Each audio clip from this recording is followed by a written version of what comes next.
Hey guys, how to convert Notepad to PDF? So you can see over here, this is my Notepad.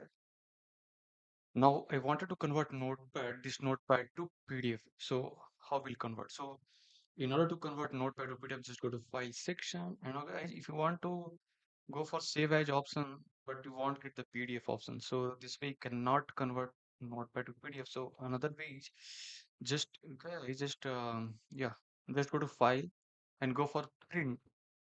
And from the print option, just you can see over here, Microsoft Print to PDF.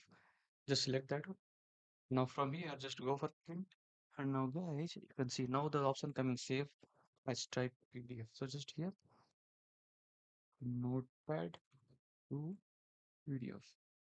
Now guys, just go for desktop. Wherever you want to just save, just go. I have wanted to save this on the desktop. Just hit on that. And now guys, here you go. Notepad to PDF. So this way guys, you can convert Notepad to PDF. So guys, thanks for watching my video. Please do like, subscribe my channel. Thank you.